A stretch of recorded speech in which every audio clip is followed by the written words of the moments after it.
Bem, queridos, peço desculpas um pouco pelo atraso. Nós vamos começar o nosso tempo agora, desse culto. Eu vou permanecer com a máscara porque quero chamar a Larissa para vir aqui à frente. Convidei a Larissa para ela poder acender. Hoje nós estamos, a segunda vela, hoje nós estamos no segundo domingo do Advento. E nesse segundo domingo do Advento, então, nós acenderemos a segunda vela.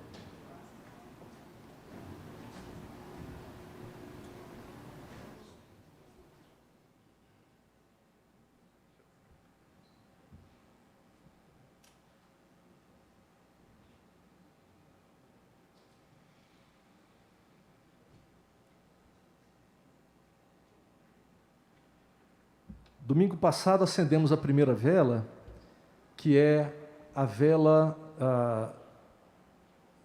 até me esqueci, a vela da vigilância, exatamente. E a vela de hoje, nós estamos falando sobre o arrependimento. Essa vela, ela nos convida a uma introspecção. O domingo de hoje, o segundo domingo do Advento, nos convida a internalizarmos, entrarmos no nosso coração, a meditarmos sobre a nossa vida, sobre como temos procedido e precedido, como é que a nossa vida tem se colocado diante do mundo que nos cerca. Hoje é o dia que o Senhor nos convida a analisarmos a nossa vida e a pensarmos sobre nós mesmos, como temos vivido o nosso testemunho e a nossa fé perante o Senhor. Então, antes do início desse culto, ou melhor, da abertura com o salmo litúrgico, eu quero convidar você a uma oração em que você vai indagar a si mesmo. Como é que anda a sua vida? Como anda o seu coração? É um tempo de voltarmos para o Senhor. Vamos orar então, nesse instante. Convido você a fechar os seus olhos e a buscar a face de Deus.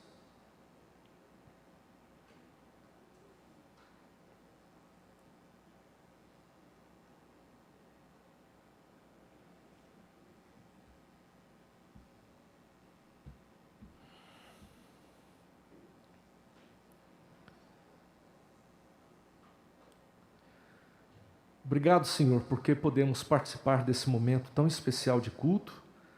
Estamos aqui hoje acendendo essa segunda vela, que representa o segundo domingo do Advento, o início do ano litúrgico. E nós agora rogamos ao Senhor que o Senhor, através do Teu Espírito Santo, sonde os nossos corações, nos ajude a pensar sobre a nossa vida, sobre indagar-nos a nós mesmos, como é que temos agido, como temos vivido a nossa vida. Essa vela nos conduz ao arrependimento. Esse domingo nos conduz a pensarmos sobre a nossa vida e nos arrependermos dos nossos pecados. Pedimos então que o Senhor, logo nesse início de culto, o Senhor já nos visite com a Tua graça e com o Teu Espírito Santo, e que durante todo esse tempo que estivermos aqui reunidos, sejamos indagados pelo Senhor. Obrigado, em nome de Jesus. Amém. Presbítero Gilmar, está com a palavra.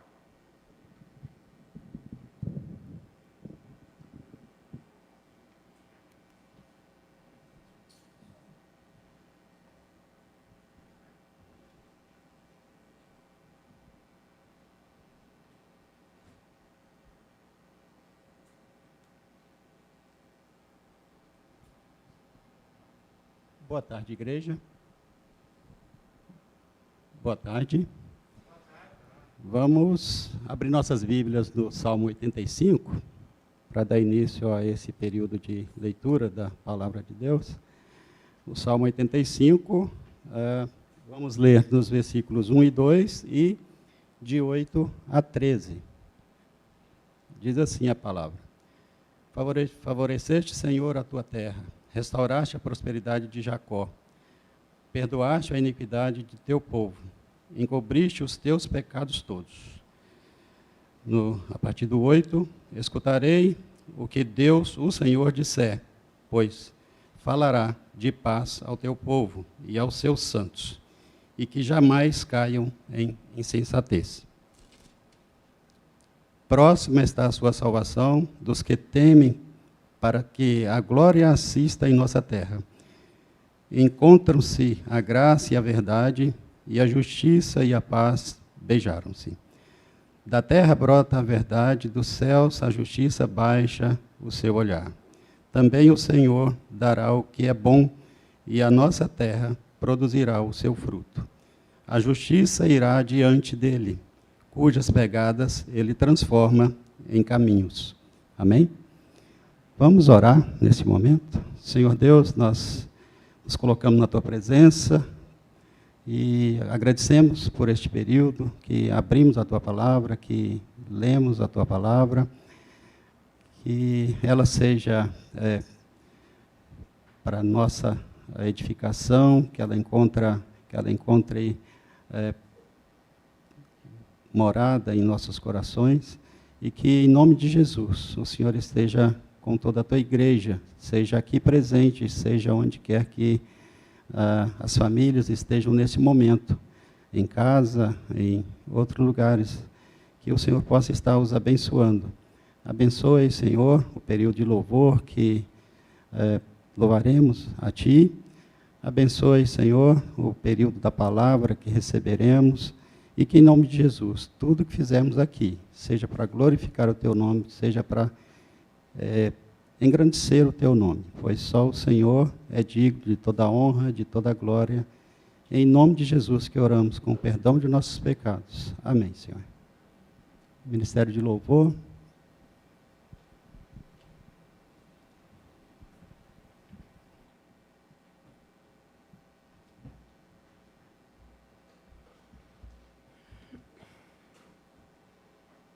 Boa noite, igreja. Vou ficar igual o Gilmar aqui. Boa noite, igreja. É um privilégio estar aqui de novo. Nossa, vocês nem têm noção. O André ficava, eu tô com saudade de ouvir você cantar, de você lá na frente, né? A gente junto como igreja, cantando ao Senhor e tal. Eu também estava com muita saudade, vou confessar. Então, eu estou bem emocionada de estar aqui de novo. E é isso. A gente vai cantar a primeira música, chamada Necessidade, porque hoje, como foi dito, é o domingo do arrependimento, é o domingo que a gente expressa nossa necessidade do nosso Deus. A gente precisa do nosso Deus. Então, eu vou te convidar a ficar de pé, para a gente poder cantar isso, fazer essa oração, declarando a Deus que a gente precisa dele.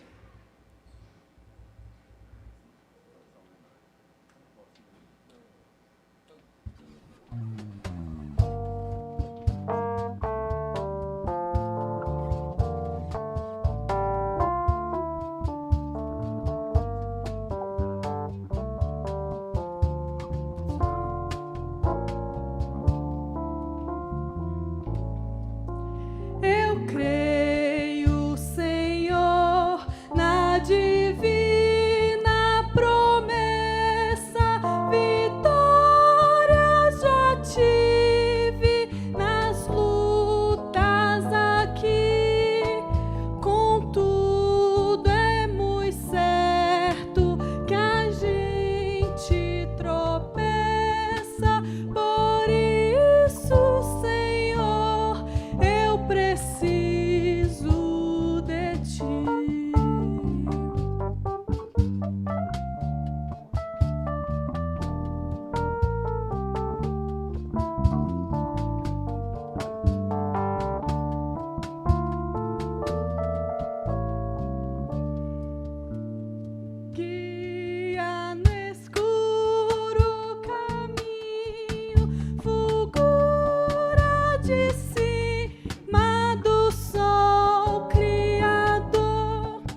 Deus ouve nossa oração, a gente precisa do Senhor.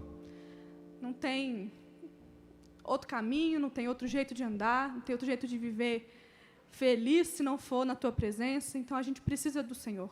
Nos ajude, ó Pai. Amém.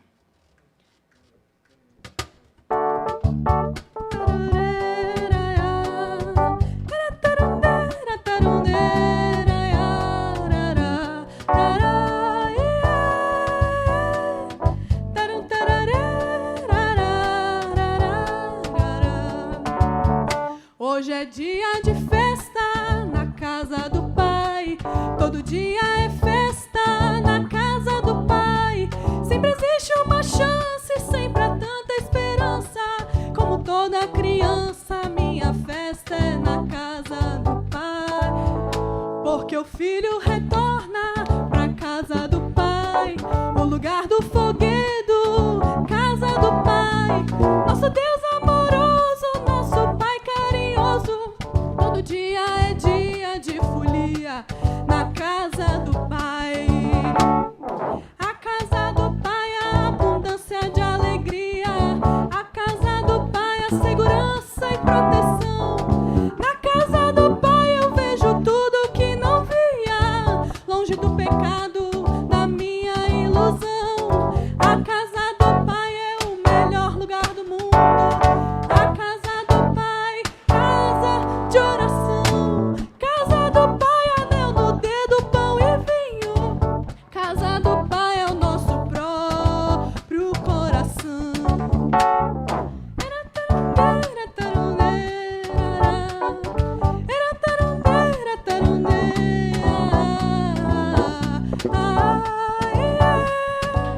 Faz de novo, rapidinho, faz de novo. Hoje é dia de festa. A gente vai receber a Larissa como membro da nossa igreja. E eu quero te falar, Larissa, que a casa do Pai é tudo isso que a gente cantou nessa música. É alegria, é segurança, é felicidade. E você é muito bem-vindo à nossa família. Vamos lá, de novo, então. Hoje é dia de festa na casa do Pai. Todo dia é festa na casa do Pai. Sempre existe uma chance, sempre há tanta esperança. Como toda criança, minha festa. Por quê? Porque o filho retorna pra casa do Pai, o lugar do foguedo, casa do Pai. Nosso Deus amoroso, nosso Pai carinhoso. Todo dia é dia de folia na casa do Pai. Na casa do Pai a abundância de alegria. Na casa do Pai segurança e proteção. Na casa do Pai eu vejo tudo que não via, longe do pecado, da minha ilusão. A casa do Pai é o melhor lugar do mundo. A casa do Pai, casa de oração. Casa do Pai, anel no dedo, pão e vinho. Casa do Pai é o nosso próprio coração.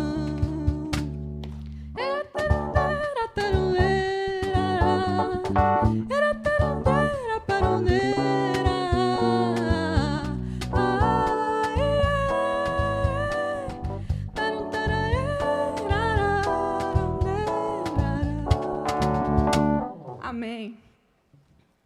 Vamos orar essa próxima canção também.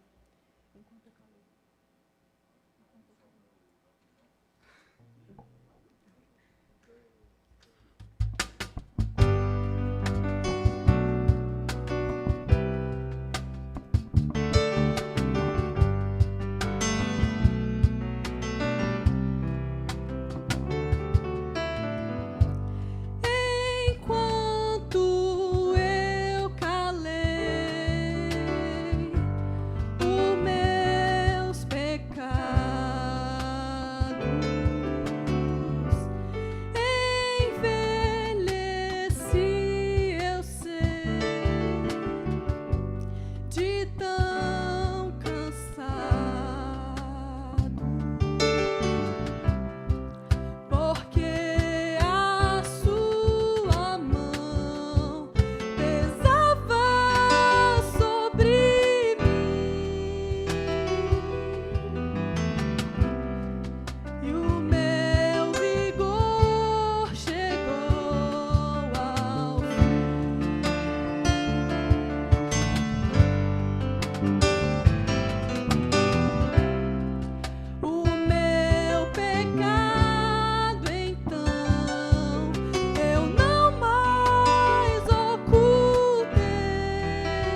Salmo 85, o salmista faz a seguinte oração: restaura-nos mais uma vez, ó Deus, nosso Salvador.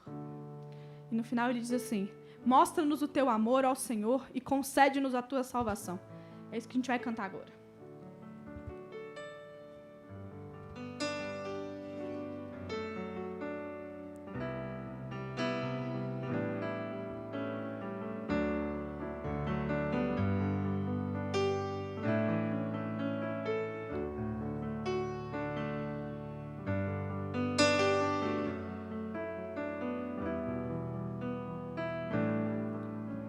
Renova-me,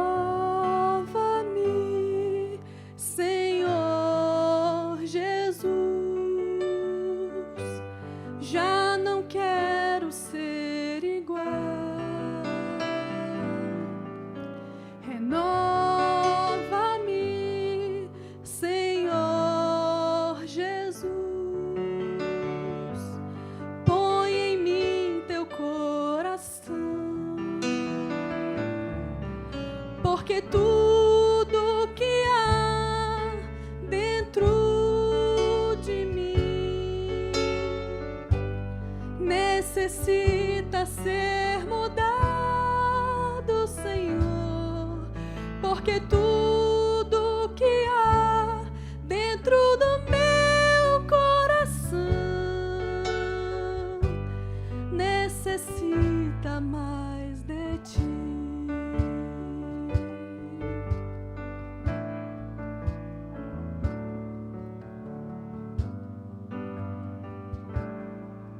Renova-me, Senhor Jesus. Já não quero ser igual. Renova-me, Senhor Jesus. Põe em mim teu coração, porque tudo que há dentro de mim necessita ser mudado, Senhor, porque tudo que há dentro do meu coração necessita mais de ti. Necessita mais de ti. Necessita mais de ti. Ouve a nossa oração, Senhor. Nós precisamos do Senhor. Perdoa os nossos pecados, vem ao nosso encontro, fala com a gente nessa noite. Nos ajuda, ó Deus, a reconhecer aquilo que tem nos afastado de Ti. Que Teu Espírito Santo nos conduza ao arrependimento sincero, ó Deus. E que a gente seja mudado. Que o coração de Jesus seja moldado em nós. A gente quer parecer mais com o Teu Filho Jesus. Então nos ajuda, Pai. Em nome de Jesus. Amém.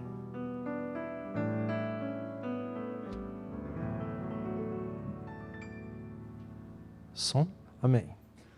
Louvado seja o Senhor. É bom ver a igreja junto, reunidos, né? É bem diferente quando a gente está lá no computador ou na televisão. É bom a gente perceber esse movimento de Deus. Hoje é realmente um dia muito especial, por algumas razões, e uma delas é porque a gente vai, nesse momento, participar de um tempo de batismo e profissão de fé. Então, quero chamar os oficiais da igreja aqui à frente, por favor, os presbíteros, pastor André, aqueles que estão presentes, nem todos podem. Como sabem, aí o Rubão mesmo, ele passou por uma cirurgia essa semana e está se recuperando bem, e em breve ele chega aí. Né? Nós temos que chegar aqui, porque, segundo as orientações, a câmera não pega mais do que essa mesa para cá, não é isso, gente? Tá. Então,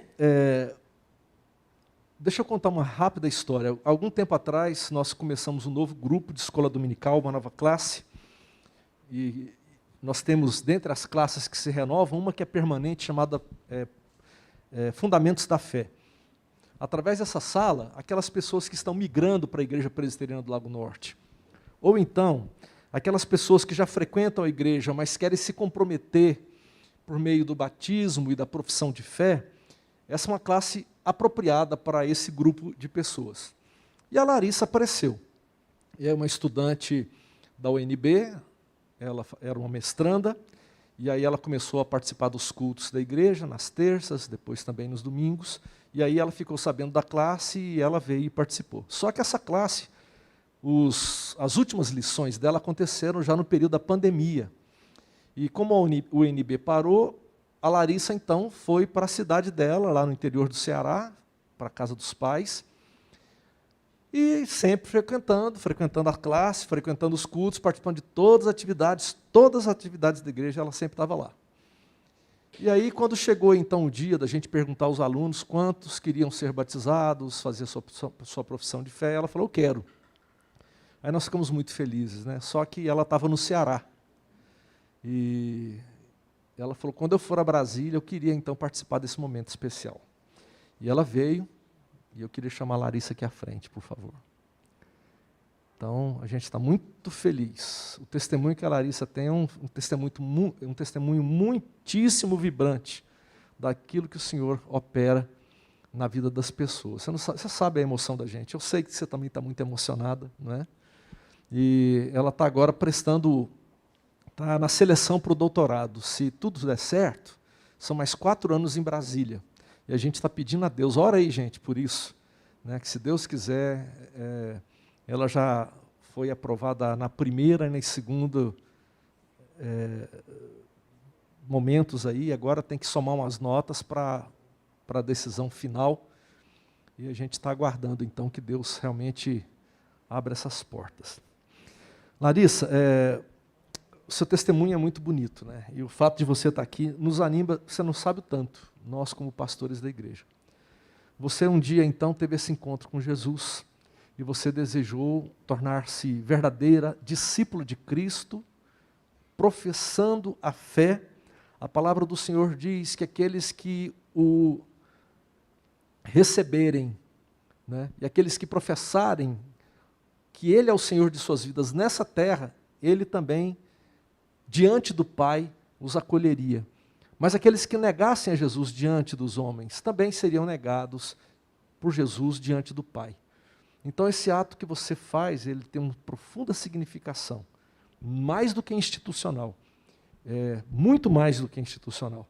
Tem um significado espiritual profundo, porque nós temos certeza absoluta que tudo que nós realizamos aqui, isso está sendo como que realizado diante de Deus.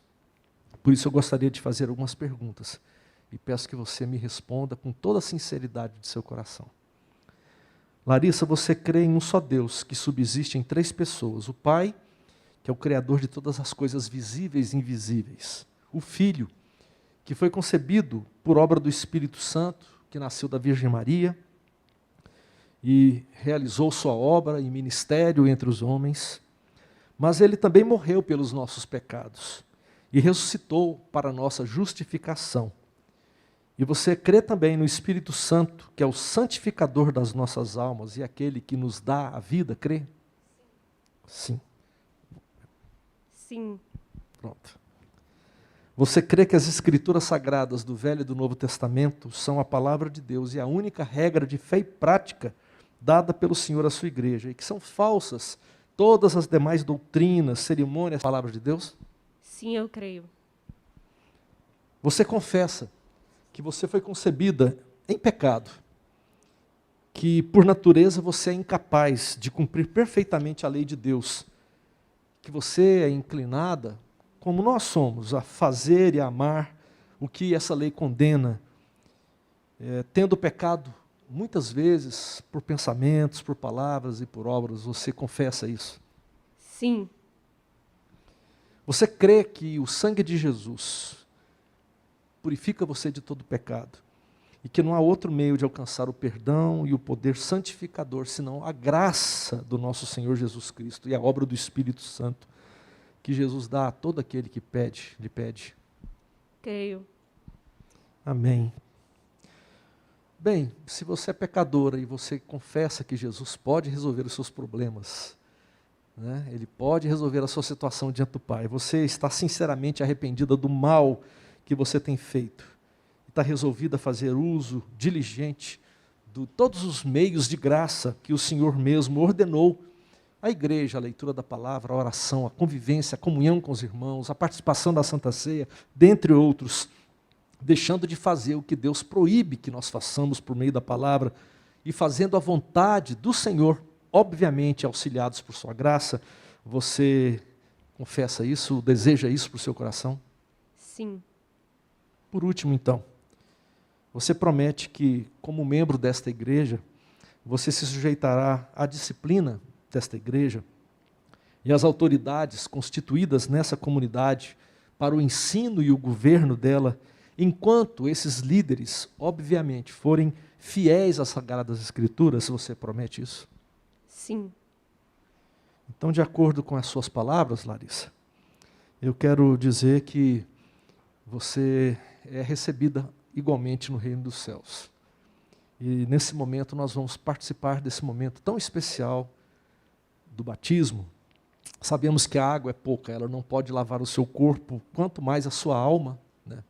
Mas nós sabemos que tem todo um significado muito especial, porque é um sacramento instituído por Jesus, uma forma de professarmos a nossa religião, em que cremos, e também é um instrumento, um rito de passagem, que nós estamos dizendo diante de todas as pessoas que aqui estão, diante do mundo, e diante do Senhor, e dos anjos, e de todos os seres celestiais, que você agora é de Jesus, e que você tem compromisso com o reino dele, se tornando alguém que segue o Senhor e ama o Senhor.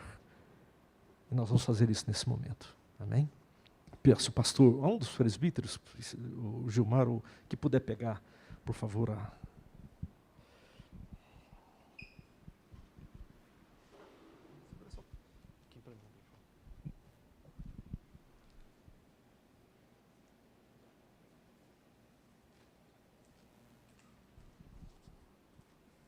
do lado de cá para te dar mais.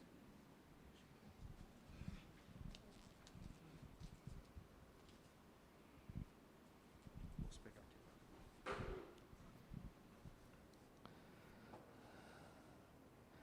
Pode chegar um pouquinho mais perto, falta um pouco para não molhar o teclado. Larissa, filha da promessa, eu te batizo em nome do Pai, do Filho e do Espírito Santo. Amém. Amém. Vamos orar com o pastor André. Senhor Deus, recebe a alegria do nosso coração como um louvor, recebe a confissão da tua filha, a profissão da fé dela como adoração diante do Senhor, recebe a comunhão da tua igreja, a obediência da tua igreja aos ordenamentos do Senhor como adoração. Esse é o desejo do nosso coração. E como parte do teu povo, nós nos alegramos e nós te adoramos e nós consagramos a vida da Larissa. Nós agradecemos porque o Senhor nos usa como instrumentos, mas te louvamos pela tua palavra. Como é contagiante ouvir o testemunho da Larissa e ouvir dela de que conforme ela lia os evangelhos, conforme ela lia o Novo Testamento, a palavra do Senhor queimava no coração dela e ela ia crescendo em sabedoria, em graça e sendo edificada através das músicas, das orações, das exposições aqui na igreja. Deus, muito obrigado pelo que o Senhor continua a fazer no nosso meio. Muito obrigado pelo que o Senhor tem feito na vida da Larissa. Nós a abençoamos, nós rogamos a presença do Senhor, o cuidado do Senhor sobre a vida dela. Nós rogamos dons do Senhor sobre a vida dela. Nós rogamos que a palavra continue a queimar no coração dela e que cada dia ela se torne mais próxima do Senhor e que o Senhor faça dela um instrumento de louvor ao teu nome, que o Senhor faça dela sal e luz, fazendo diferença, demonstrando a presença de Jesus onde quer que o Senhor a leve, ó Deus. Abençoa por meio dela os seus familiares, os seus amigos, que a luz de Cristo, que a tua graça, que as tuas bênçãos os alcance, porque o Senhor tem enchido ela de bênçãos, e essas bênçãos transbordam da vida dela sobre a vida das pessoas próximas. Esse é o desejo, essa é a alegria do nosso coração, essa é a nossa oração pela tua filha, pela tua serva, no nome santo de Jesus. Amém. Infelizmente, a gente não pode te abraçar agora, tá? Mas receba o nosso, pelo menos o nosso murrinho. Tá? Deus te abençoe e que a gente possa caminhar muito tempo juntos ainda para Jesus, tá bom? Depois vocês saúdam a Larissa ao final do culto. Deus te abençoe. Quero chamar aqui agora também à frente o Fernando Mandolini e o César Feitosa, os irmãos que foram eleitos na última Assembleia Extraordinária da Igreja, em que nós tivemos aqui a eleição para diáconos. E eu quero convidar também os diáconos que estão aqui presentes. Podem vir aqui à frente, por favor. Colocam exatamente nesse lugar aqui, os dois, por favor. Aqueles que estão aqui e que puderem também participar com a gente desse momento de grande alegria, pode subir e vir aqui e ficar junto com os presbíteros, por favor. Vou passar a palavra para o pastor André, que vai nos conduzir nesse momento. Fernando, César, os diáconos são instituídos na Bíblia em Atos, no capítulo 6, como homens reconhecidos pela comunidade como cheios do Espírito Santo, dispostos a colaborar com os apóstolos para abençoar o povo de Deus e para sinalizar a presença de Deus ali na cidade de Jerusalém, sobretudo nas expressões de amor e de justiça para com aquela cidade. O apóstolo Paulo, escrevendo a primeira carta ao Timóteo, no capítulo 3, ele fala que aqueles que desejam, aqueles que têm a disposição no seu coração de se envolver com esse ministério, com os ministérios oficiais, falando sobre o presbiterato e sobre o diaconato, fala que eles desejam uma nobre função, que eles têm de Deus uma nobre função. No capítulo 8, no versículo 8 do capítulo 3, o apóstolo Paulo diz a Timóteo que os diáconos devem ser igualmente dignos, homens de palavra, não amigos de muito vinho, nem de lucros desonestos. Eles devem apegar-se ao mistério da fé com a consciência limpa. Devem ser experimentados, e se não houver nada contra ele, que atuem como diáconos.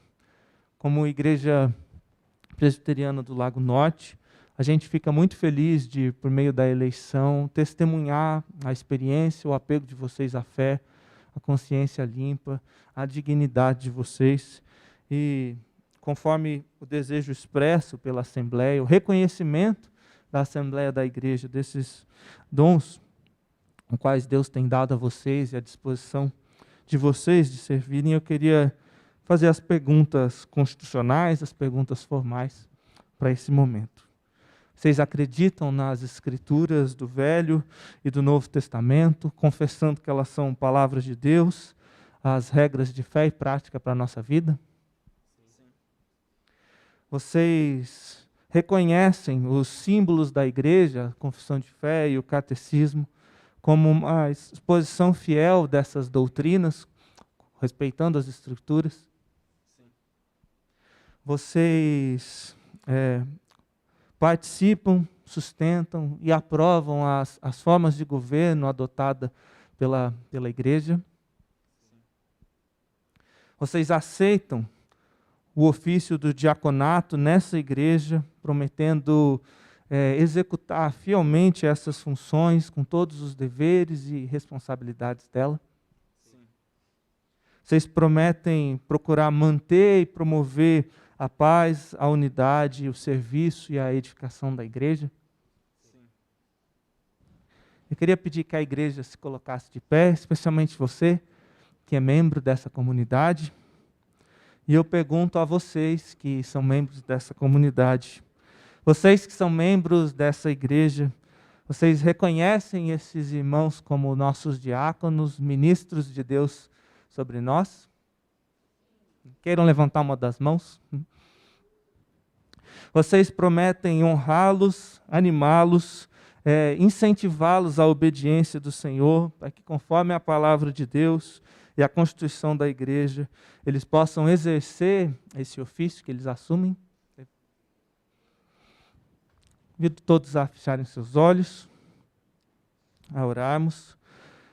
Convido antes, na verdade, que o Fernando e que o César se ajoelhem, que os presbíteros e os irmãos da junta, que a gente impõe as mãos sobre eles.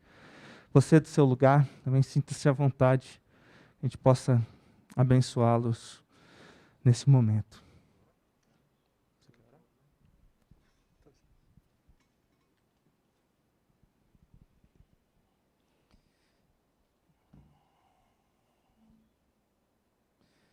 Senhor Jesus, muito obrigado porque um dia o Senhor chamou o César e o Fernando a servirem ao Senhor nessa igreja.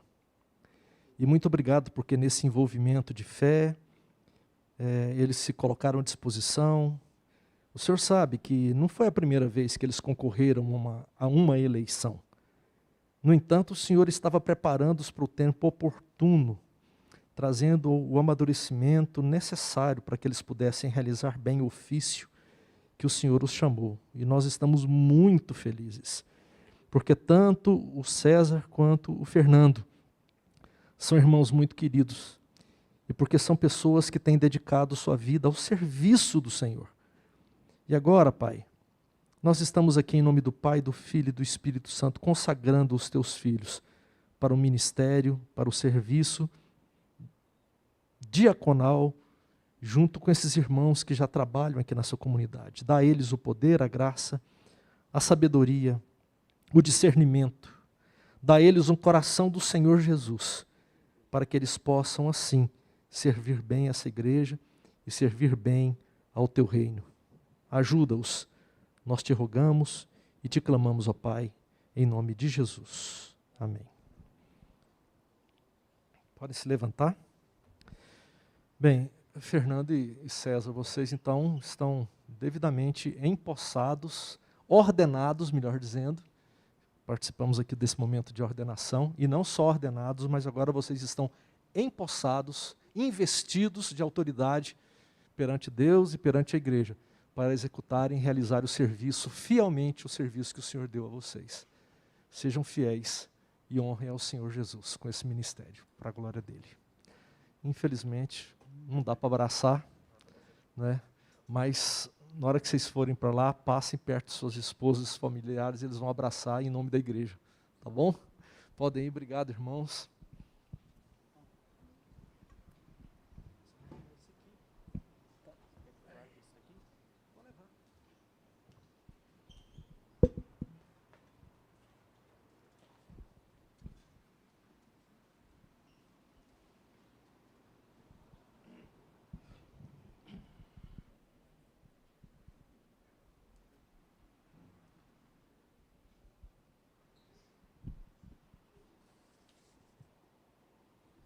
Bem, tudo isso que aconteceu aqui agora, né? A gente fica pensando, caramba, muita coisa antes de ouvir a palavra, né? Mas eu quero dizer, eu fico tão feliz porque isso aqui é um resultado de eu já estou ligado, 3 pessoas já me apontaram para as crianças, mas deixa eu só concluir aqui, depois a gente fala para elas descerem. Fico muito feliz porque isso tudo demonstra que a igreja não está parada. A pandemia, ela na verdade veio ensinar a gente a funcionar a igreja de uma forma diferente. E ela não parou. Louvado seja o nome do Senhor. Nesse momento, algumas pessoas assistem pela TV, pelo computador, pelo celular, enquanto que temos um grupo considerável aqui. Então, adoramos e louvamos o Senhor por isso. As crianças de 5 a 10 anos podem descer agora, que elas vão ter um culto especial para elas. Tá bom?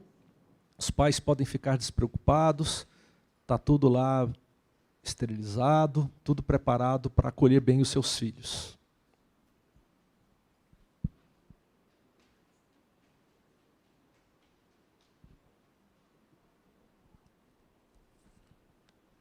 Convido você a abrir a palavra do Senhor em 2 Pedro, capítulo 3, versículos 8 a 15, apenas a primeira parte do versículo 15. Estamos muito felizes de ver a Clarita aqui com a gente agora também. Muito legal. O Caleb está aí com ela. Bom demais. 2 Pedro, capítulo 3, versos 8 a 15.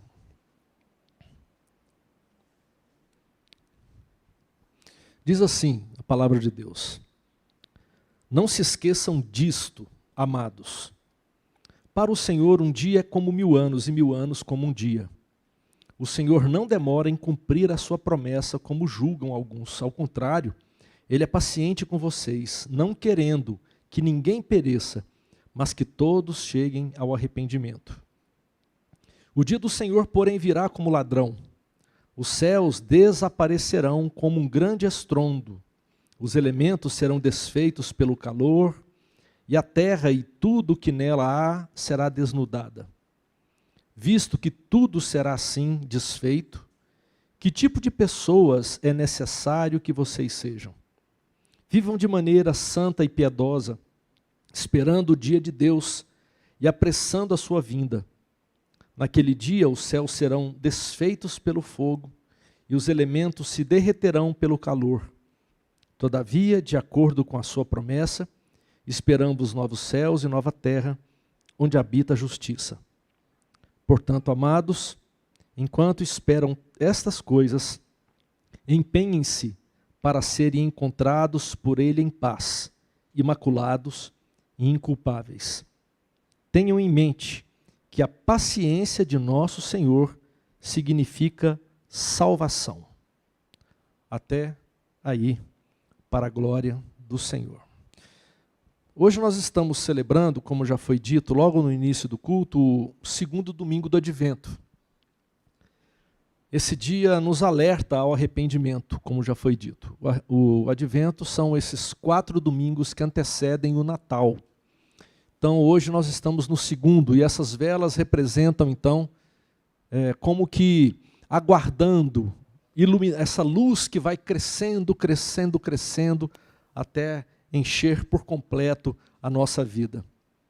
Pedro, quando ele escreve a 2ª carta, ele faz isso aos cristãos que haviam sido dispersos na Ásia, na região ali, Ponto, Galácia, Capadócia, Ásia, Bitínia, conforme a gente vê em 1 Pedro capítulo 1, versículo 1.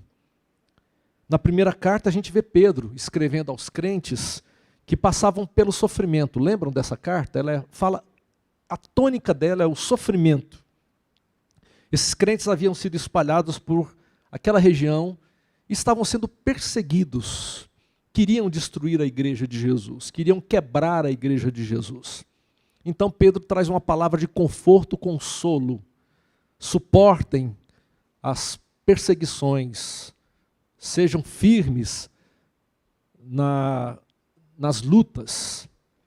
Agora, na 2ª carta de Pedro, nós vemos um Pedro alertando esses mesmos crentes a uma questão que está comprometendo a igreja no momento, que era o falso ensino e a propagação de falsos mestres. Uma heresia que vinha para questionar e desvirtuar a palavra de Deus. Então veja aqui comigo. Enquanto a primeira carta de Pedro, a primeira epístola de Pedro, trata do perigo fora da igreja, ou seja, as perseguições, a 2ª carta agora trata do perigo dentro da igreja, ou seja, a falsa doutrina.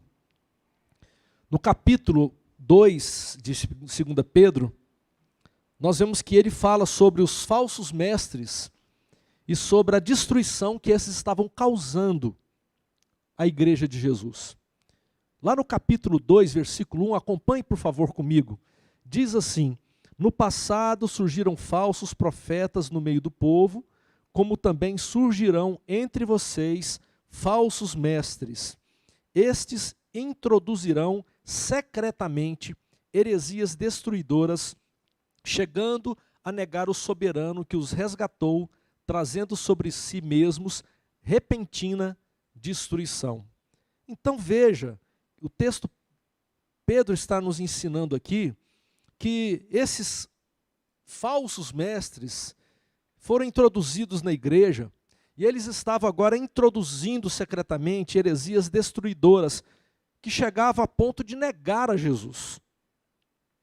Os falsos mestres são conhecidos por sua conduta, conforme diz o capítulo 3, no versículo 3, na parte B.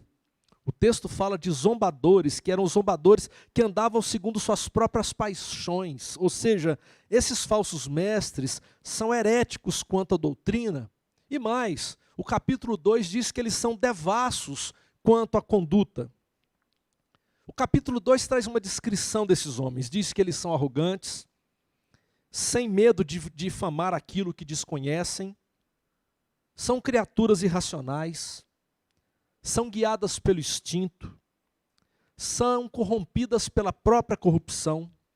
O texto descreve que eles participavam das festas que o povo mesmo organizava, dominados pelo prazer, tendo os olhos cheios de adultério, vivendo na prática do pecado, iludindo os instáveis e os que têm o coração exercitado na ganância, dizendo: a ganância é algo bom.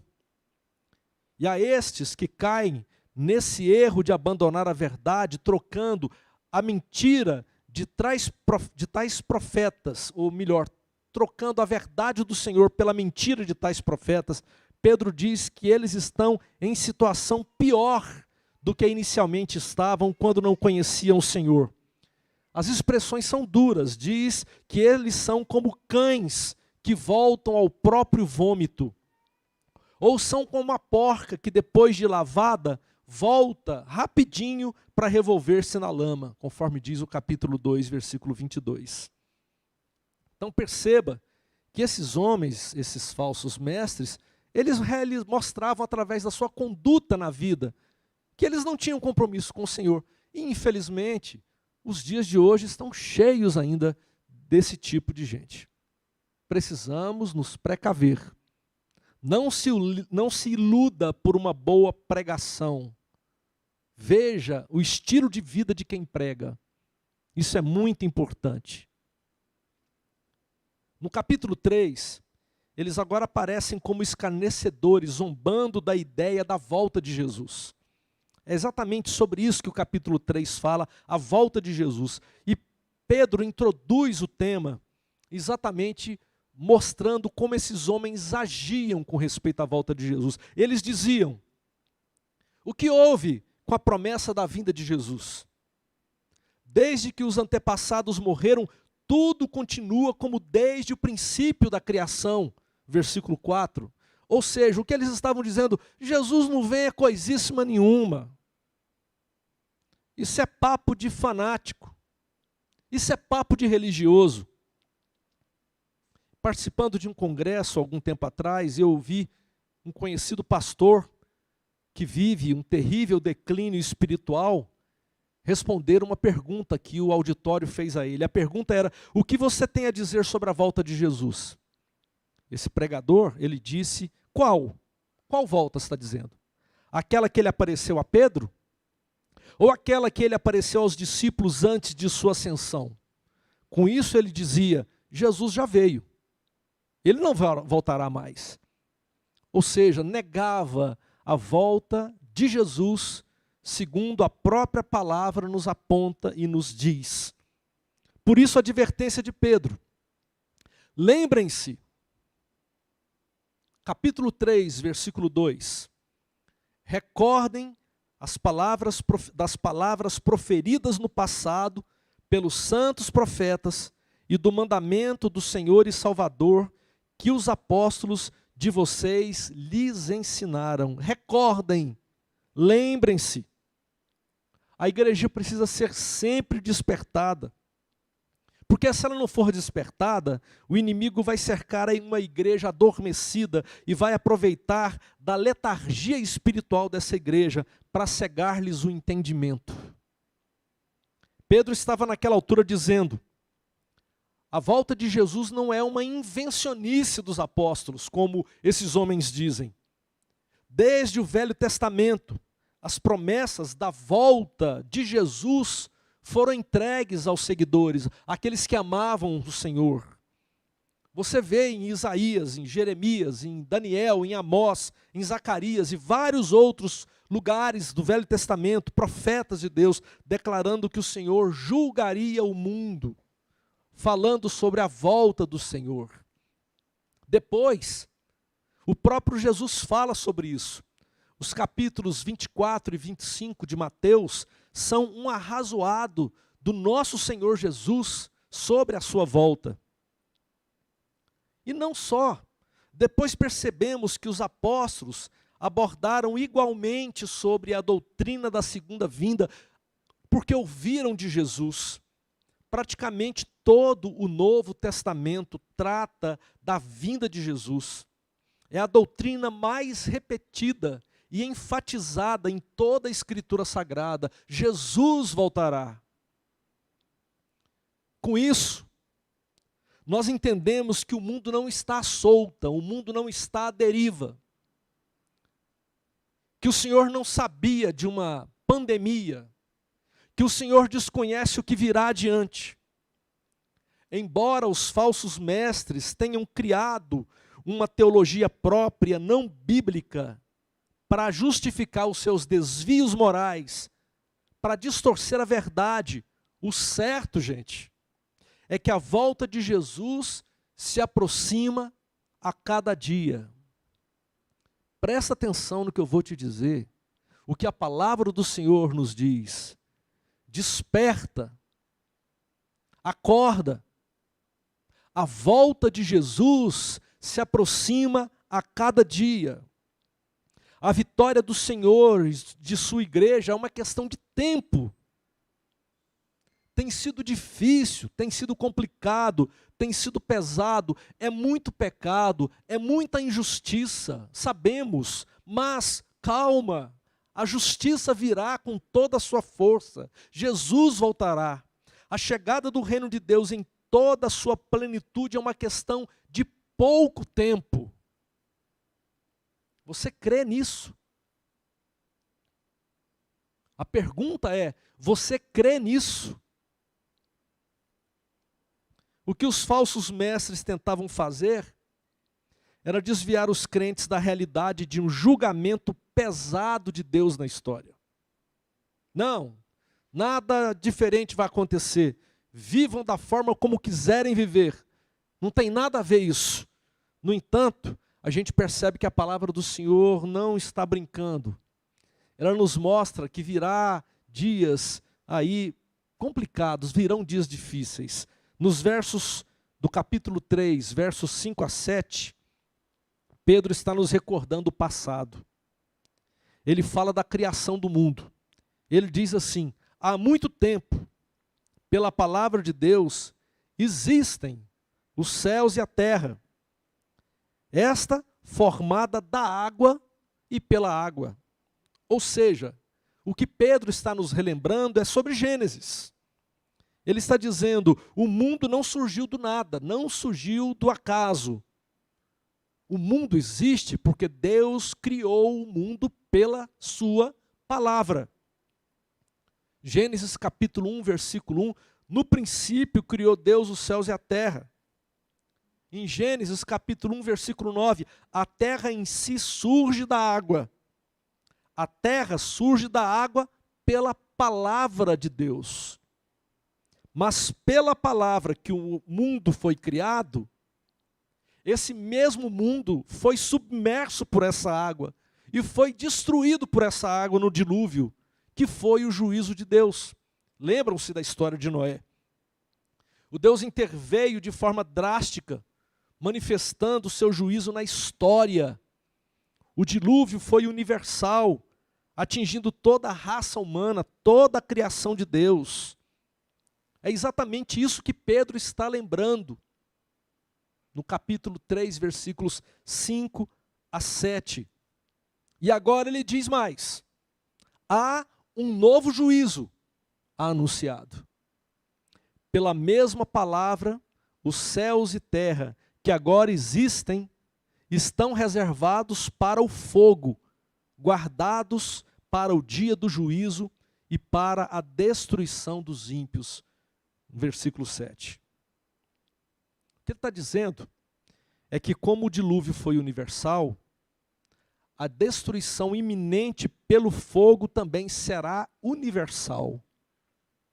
Ele está trazendo uma realidade futura, que nós não entendemos muito bem, pode ser uma palavra que, um exemplo, um modelo, não sei se é uma metáfora, não consigo entender ao certo, mas o que ele está dizendo é que, como o dilúvio foi universal, com a água ali destruindo tudo, a destruição que virá uma destruição pelo fogo, que também será universal. E diz mais, se naquele tempo Deus salvou Noé e sua família das águas, na destruição do fogo, ele salvará os crentes do fogo devastador, que não poupará gente, nem céus, nem terra. Eu vou falar uma coisa para vocês, eu fiquei com o coração muito doído de ver a devastação do Pantanal, com aquele fogaréu que destruiu aquilo tudo. E quando leio a palavra de Deus dizendo isso, eu tremo. É algo tão sério para Pedro, que ele repete 3 vezes nesse capítulo 3, versículo 7, versículos 10, versículo 12. E ele diz que por meio desse fogo, Deus purificará a terra dos ímpios e de toda manifestação de pecado presente nesse mundo.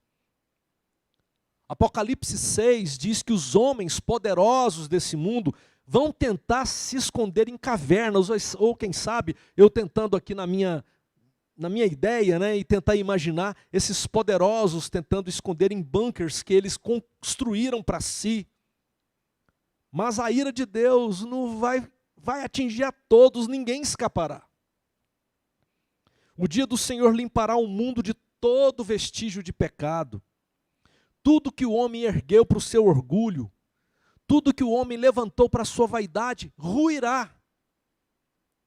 Tenta imaginar comigo cidades, construções, invenções, criações, o mundo do capitalismo com o mercado financeiro, as instituições poderosas, os governos, as realizações, tudo ruirá no dia do juízo de Deus, no fogo do Senhor, como aconteceu no dia do dilúvio. É isso que Pedro está nos chamando a atenção.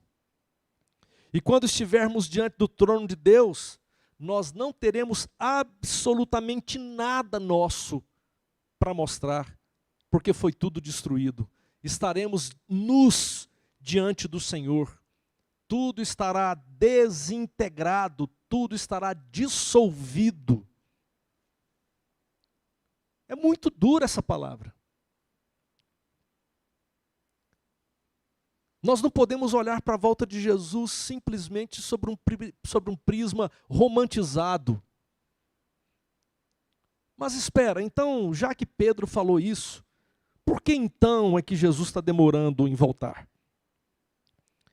Se as promessas vão se cumprir, já foram anunciadas desde Paulo, por que tanta demora? Quando é que essas coisas se darão? E agora, então, nós veremos que a resposta surge aqui no capítulo 3. Primeiro, preste atenção no que eu vou dizer. A volta do Senhor ainda não aconteceu, não é porque Deus esteja desatento, atrasado. A volta do Senhor ainda não se deu, porque ela acontecerá segundo a vontade do Senhor, no tempo do Senhor, e ainda não chegou o tempo. O verso 8 é claro. Um dia para o Senhor é como 1000 anos, e 1000 anos para o Senhor é como um dia. Deus está para além dessa estrutura que nos prende, de tempo e espaço, que nos aprisiona, que nos enjaula. Nós, humanos mortais, como somos, nós não temos condições de compreender a eternidade. Não dá para a gente conceber a eternidade. Deus vê pela ótica da eternidade. Ele não está no passado ou no futuro, nem tampouco ele está aqui ou ali. São categorias nas quais estamos presos. Deus não está tanto no passado quanto no futuro, tanto aqui como do outro lado do planeta. Ele me ouve, ele ouve você, ele ouve tantos quantos o buscam. E eu lembro que há tempo atrás eu ouvi uma música do meio pentecostal bem interessante. E a gente ri, porque ela diz assim: quando você for orar, se levante bem cedo, porque a fila é menor. Poucos acordaram, então fica mais fácil você bater um papo com o Senhor. Menos gente orando, tumultuando a comunicação com Deus. Aí Deus vai atender com mais prontidão. Tolice. O Deus da eternidade nos abraça a todos com seus laços de amor indistintamente. Por isso, devemos descansar na completa sabedoria de Deus. A palavra do Senhor nos diz que nem mesmo Jesus, estando entre os homens, sabia da hora do juízo final. Mateus 24:36 diz: mas a respeito daquele dia e hora, ninguém sabe, nem os anjos dos céus, nem o Filho, senão somente o Pai. Outra realidade sobre esse texto aqui de 2 Pedro capítulo 3, nos mostra que o fim ainda não aconteceu por causa da longanimidade do Senhor. Longanimidade é ânimo longo. Deus é um Deus paciente. O verso 9 diz: o Senhor não demora em cumprir a sua promessa, como julgam alguns. Ele é paciente com vocês, não querendo que ninguém pereça, mas que todos cheguem ao arrependimento.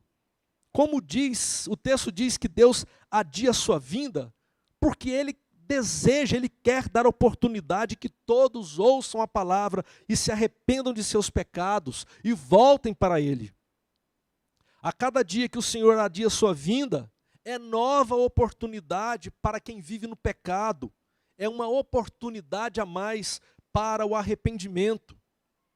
Ezequiel 33:11 diz que Deus não tem prazer na morte do ímpio. 1 Timóteo capítulo 2, versículo 4 diz que Deus deseja que todos os homens sejam salvos. E no verso 9 do capítulo 3 de 2 Pedro diz que Ele não quer que ninguém pereça, mas que todos cheguem ao arrependimento. Deus quer que todos tenham oportunidade de ouvir. Mas isso não significa que todos se arrependerão. Essa doutrina que crê que Deus é amor, é um coração enorme, e que por isso ninguém se perderá, essa doutrina chamada universalismo, ela não é bíblica. Basta ver os versículos, o capítulo 2, versículo 3, olhar para o capítulo 3, versículo 7. Verdadeiramente Deus é amor, mas Ele é também justo, e Ele exercerá a sua plena justiça. O que a palavra de Deus nos diz é que fora de Jesus, o justificador dos nossos pecados, não há salvação. Foi por isso que foi perguntado para Larissa nessa noite. Você entende, Larissa, o que significa isso? Que nós somos pecadores, que as nossas melhores obras diante de Deus não passam de trapo de imundícia. Mas Deus, pelo seu grande amor, Ele nos acolhe, e por meio de Jesus, nós somos agora justificados diante, porque a morte que eu deveria pagar pelo meu pecado, porque o salário do pecado é a morte, o Cordeiro Santo morre em meu lugar. E agora, por causa de Jesus, eu sou justificado diante do Pai. É uma realidade imensa, concreta, perfeita, maravilhosa. Por isso, querido, querida que veio aqui nessa noite, prepare-se. Eu quero deixar aqui 3 rápidos ensinamentos da palavra de Deus em 2 Pedro capítulo 3 para nós. Prepare-se, porque Ele virá como ladrão. Essa é a primeira verdade. Como vimos, ninguém sabe o dia que Jesus virá, ninguém sabe a hora que Jesus virá. Ninguém tem o conhecimento do salvômetro de Deus. Eu tentei imaginar um aparelho que mede o número de salvos. Os que creram em Cristo, abraçaram a fé e se arrependeram de seus pecados. Como se fosse um relógio ali, né, que estivesse mostrando a Deus a hora que se completou a plena vontade do Senhor, em que todos ouviram a palavra e se posicionaram diante dela, para que Deus então aperte o botão e tudo aconteça. Tem uma hora que esse salvômetro de Deus vai chegar no ponto ideal, no número completo dos salvos, aqueles que responderam à voz de Deus, aqueles que Ele mesmo separou para o seu povo. Então chegará a hora. Por isso, nós que não conhecemos o momento do Senhor, o tempo do Senhor, nós devemos estar preparados para a volta de Jesus. Nós não podemos entrar naquele estágio de relaxamento espiritual, de sonolência espiritual, de apatia espiritual, que nos leva a um adormecimento. Talvez por causa da sua teologia você pense assim: a minha salvação está garantida em Jesus, eu não preciso esquentar a cabeça com isso. Mas o que você apresentará diante do Senhor no dia do juízo final? O que você apresentará diante dele? Como vimos há 2 domingos atrás, quando eu tive a oportunidade de pregar aqui, nós não fomos salvos pelas boas obras. Ninguém é salvo pelas suas boas obras, mas nós somos salvos para realizar as boas obras que o Senhor preparou desde a eternidade. O que temos preparado para o dia do encontro que virá como ladrão. O que você apresentará ao Senhor? Prepare-se. Ele virá como ladrão. Segundo, nós precisamos estar preparados. Versículo 11 nos diz: vivam de maneira santa e piedosa, esperando o dia de Deus. No versículo 14, enquanto esperam essas coisas, esse fogo que vai tomar conta de tudo, empenhem-se para serem encontrados por Ele em paz, imaculados e inculpáveis. A palavra do Senhor é clara. Precisamos estar preparados para a volta de Jesus, vivendo de maneira santa, justa e piedosa, vivendo em paz, sem mácula, imaculados, e sem culpa, inculpáveis, e nos empenhando e nos esforçando para isso. Acho interessante a forma como esses verbos aparecem no texto. Nós devemos nos empenhar, devemos nos esforçar para isso. Nós não nos esforçamos para obter a salvação, porque não conseguimos. Mais uma vez salvos, devemos agora nos esforçar para viver de acordo com a vontade do Senhor. Você sabe como é difícil viver de acordo com a vontade do Senhor? Como é difícil ler a palavra? Mas não é difícil ler um bom livro. Como é difícil orar, mas não é difícil conversar com um amigo. Como é que parece que há uma indisposição para as coisas de Deus. Você sabe que é muito fácil ir para um estádio, torcer pelo seu time de futebol. É muito fácil ir para um cinema assistir um filme, um lançamento. Mas é difícil vir para a igreja. Você sabe o que eu estou dizendo. Por isso é necessário um esforço, uma disposição nossa. Precisamos vigiar. Precisamos aguardar a volta do Senhor. Precisamos, como nos diz 2 Timóteo capítulo 4, versículo 8, amar a volta do Senhor. Diz assim o texto de Timóteo: agora me está reservada a coroa da justiça, que o Senhor, justo juiz, me dará naquele dia, e não somente a mim, mas também a todos os que amam a sua vinda. Mantenha sua lâmpada acesa, meu irmão, minha irmã, aguardando a volta do noivo, como nos diz a parábola contada por Jesus em Mateus capítulo 25 sobre as 10 virgens. Ele encerra com as seguintes palavras: portanto vigiem, porque vocês não sabem o dia nem a hora. E por último, encerrando, porque eu já ouço o barulho das crianças lá embaixo, precisamos apressar a vinda do Senhor. Versículo 12 diz: e apressando a sua vinda. A volta de Jesus não deve nos inspirar a pensarmos somente em nós mesmos, em nossa própria vida, em nosso proceder, em nossa espiritualidade, em nós mesmos. A volta de Jesus também deve nos inspirar a realização da sua obra, a realização da sua vontade. A volta de Jesus deve abrir os meus olhos para o outro. Por isso devemos nos empenhar apressando a vinda de Jesus. Como isso é possível? Pedro está dizendo que isso é possível, apressar a volta de Jesus. Ele diz que o Senhor voltará quando o número de chamados estiver completado. Então podemos entender que o nosso trabalho de evangelização coopera para a volta de Jesus. Mateus capítulo 24 nos diz que a pergunta dos discípulos, depois da pergunta de Jesus no templo, não ficará pedra sobre pedra, era um discurso escatológico, discurso sobre os últimos dias. Os discípulos então perguntam a Jesus: quando acontecerão essas coisas? Quando será a destruição do templo? Quando é que o Senhor voltará? Jesus então explica que haveria perseguições, haveria guerras e rumores de guerras, nações contra nações, reinos contra reinos, haveria perseguição da igreja, haveria apostasia, o amor de muitos se esfriaria. Tudo isso apontava para a volta de Jesus e temos visto todas essas coisas acontecendo desde que Jesus disse tais coisas, e essas coisas apontam para a volta de Jesus. Até que Jesus então diz: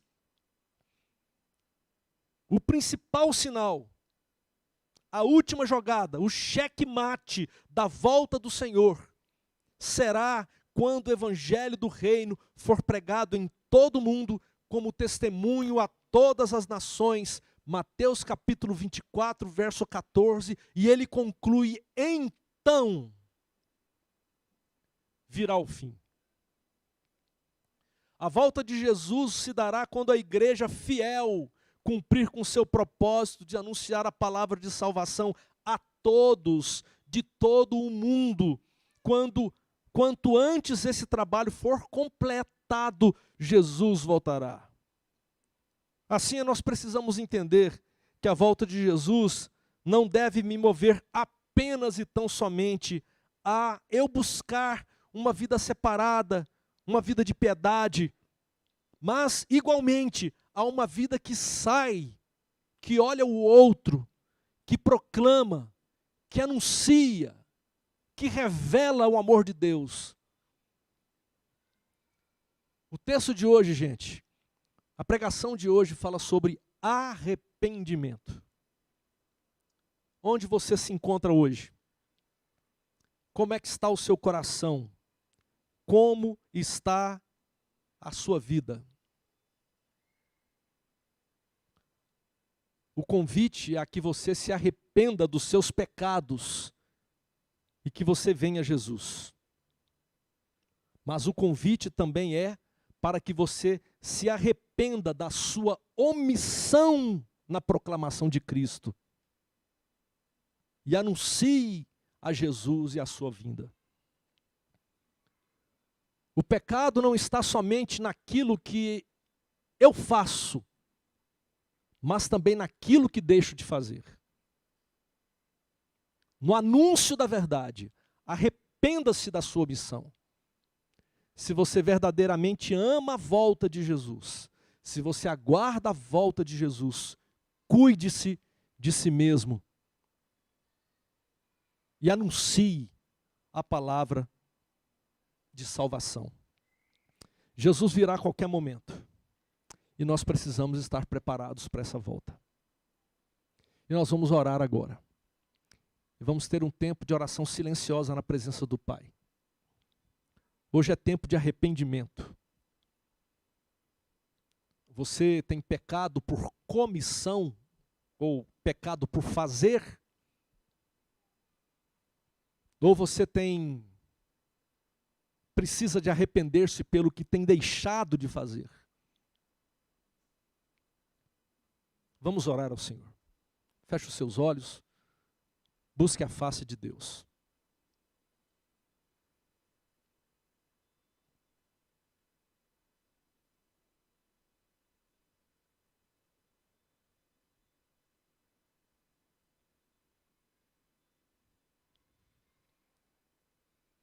Confesse ao Senhor.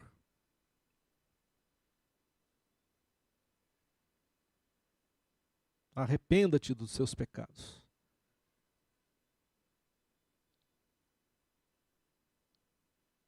Tem misericórdia de nós, Senhor. Perdoa-nos porque nós estamos longe do ideal. Por isso, arrependidos, nos aproximamos do Senhor nessa noite, pedindo que o Senhor nos encontre e que a tua graça nos abrace. Perdoa-nos porque muitas vezes não temos vivido da maneira como o Senhor gostaria. Fugindo do pecado, nos desviando desses pregadores sensacionais que são assim o top das galáxias, segundo a mídia, mas que muitas vezes têm trazido palavra de vergonha ao nome de Jesus. Porque os seus atos e suas práticas negam aquilo que eles dizem. E por isso pregam o evangelho que lhes favorece no seu pecado. Eu peço que o Senhor tenha misericórdia, o Senhor nos guarde de andarmos enredados por essas heresias que têm surgido no tempo chamado hoje. Pedimos que o Senhor nos ajude a viver de acordo com a tua palavra. Pedimos que o Senhor nos ajude a viver de maneira santificada, separada para a tua glória, mas oramos também que o Senhor nos motive a sermos pregadores e proclamadores da palavra de salvação. Estamos aqui nos apresentando diante de ti, pedindo perdão pelos nossos pecados, de comissão e de omissão. Que o Espírito Santo nos ajude. Tem misericórdia de nós. E clamamos: Maranata, ora vem, Senhor Jesus. Amém. Amém. Deus os abençoe. Por causa do adiantado da hora, nós não vamos ter uma última música. Eu quero apenas dar rapidamente os avisos de hoje. E logo depois dos avisos, eu peço para que o pastor André, eu vim agora da reunião do presbitério, lá a gente não é pastor, lá a gente é reverendo. Então, eu estou meio... A gente é reverendo, mas é porque acho muito formal e poderoso demais esse negócio de reverendo, né? Então, nós, na função de pastores da igreja, né? Então, os avisos são os seguintes. A escola dominical está em férias. Tá? Ela vai voltar lá para janeiro ou fevereiro, não sabemos a data ainda. Mas uma coisa é certa, nós temos aí 2 cursos em vídeo, gravados aqui na igreja, que podem ser feitos por você. Um deles é o Poder Transformador do Evangelho, baseado na carta de Paulo a Filemon, ministrado pelo Estélvio, e um segundo curso, Seja Feita a Vontade, como saber a vontade de Deus, ministrado pelo pastor André. Eles estão disponíveis no canal da IPLN no YouTube. Vai lá, faça o curso, divulgue, e que Deus abençoe você. Terça-feira temos culto às 8 horas, às 7h30 da noite, desculpe, como sempre, no WhatsApp. A gente divulga na IPLN Avisos, o link, tá? Temos também a nossa reunião de oração, às 7 da manhã de sexta-feira, como sempre. E queremos dizer a vocês que contamos com a sua fidelidade nos dízimos e nas ofertas. Normalmente dezembro e janeiro são meses muito difíceis para a contabilidade da igreja fechar as contas. Nós pedimos que você mantenha a fidelidade nos dízimos e nas ofertas. Agora surgiu o PIC, e você também já colocamos na lista lá, na IPLN Avisos, o CNPJ da igreja. Eu já ia falando CGC, entregar a minha idade aqui, né? O CNPJ da igreja, você pode ir lá pegar o número e colocar, esse é o PIC da igreja, tá bom? Pix, desculpe-me. E nós solicitamos que vocês, por favor, permaneçam fiéis. E eu quero deixar uma última palavra, uma palavra mais pastoral para a igreja, aqueles que estão aqui, aqueles que estão assistindo a gente aí. Cuidem-se. Por favor, cuidem-se. Como no início da pandemia. Você lembra como é que você se cuidava no início da pandemia? Volte a essa prática. Álcool gel, máscara o tempo todo, evite aglomerações, por favor.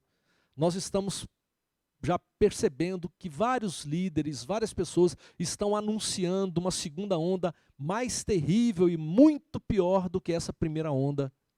Eu quero dizer para vocês, nós temos atualmente 3 famílias que participam aqui na vida da IPLN contaminadas, estão fechadas em suas casas. Nunca tivemos isso antes. 3 famílias. Durante essa semana, 2 irmãos queridos da igreja presbiteriana faleceram. Faleceu o reverendo Geraldo Henrique, um irmão muito querido, novo, mas bem mais novo que eu. Faleceu ontem o presbítero Oswaldo Casaleiro, os 2 por Covid.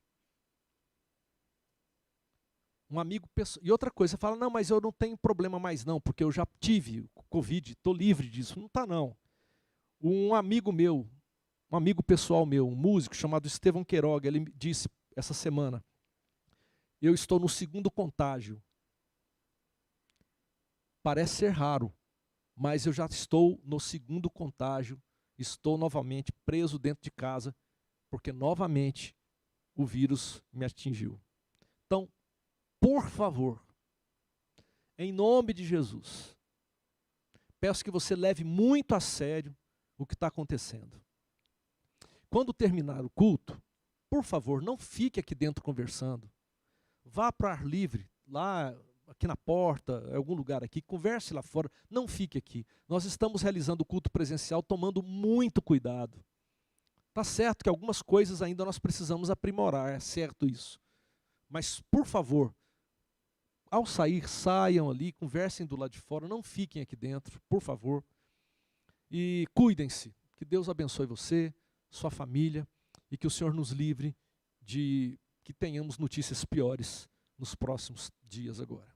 Eu vou pedir ao pastor André que ore e encerre com a bênção. Peço a todos que coloquem em pé, por favor.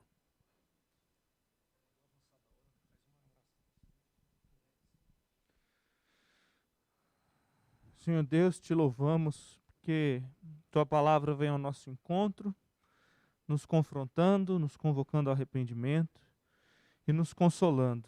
Muito obrigado porque o Senhor se importa, o Senhor olha para nós com olhos de misericórdia, o Senhor é paciente, o Senhor deseja com que sejamos salvos, Deus. Ainda é tempo de arrependimento. Se alguém ouvindo essa palavra se sente distante do Senhor, se sente em pecado, o Espírito Santo toca e revela as falhas nessa pessoa. Ainda é tempo de arrependimento, ó Deus. Permita que essa pessoa se aproxime do Senhor, te encontre na tua palavra, te encontre na tua igreja. Muito obrigado que o Senhor tem nos encontrado. Deus, guarda-nos, como o Carlinhos disse, são tempos difíceis, são tempos perigosos. Protege-nos, livra-nos, usa-nos como consolo também àqueles que sofrem, ajuda-nos a cuidar, assumindo todas as responsabilidades, ó Deus, todos os cuidados, a cuidar da maneira como podemos daqueles que estão expostos a essa situação, Deus. Sopra, Deus, o seu poder sobre o mundo, sobre o país, levanta logo, ó Deus, o fim dessa pandemia, acaba com ela, nós te pedimos. Muito obrigado pelas vacinas que já têm surgido, muito obrigado pelas pesquisas e todos aqueles empenhados, Deus. O Senhor se manifesta através desse trabalho científico. Permite, ó Deus, que em breve a gente também possa experimentar dessa tua bênção aqui no nosso país. Agora, Deus, despede-nos com a tua paz. Que o amor de Deus Pai, que a graça do Filho, que nos convoca, que possibilita o arrependimento, e que a presença e a consolação do Espírito Santo sejam conosco e com toda a igreja de Deus espalhada sobre a face da terra, até o momento da tua vinda, até o momento em que seremos testados e purificados pelo fogo, até o momento em que a justiça e a impiedade terá fim. Aguardamos esse tempo, apressa a tua vinda, ó Deus, para a honra e glória do teu nome. Maranata, vem Senhor Jesus. Amém. Boa semana, Deus te abençoe, abençoe sua família, cuide de você, cuide de outros também, seja responsável.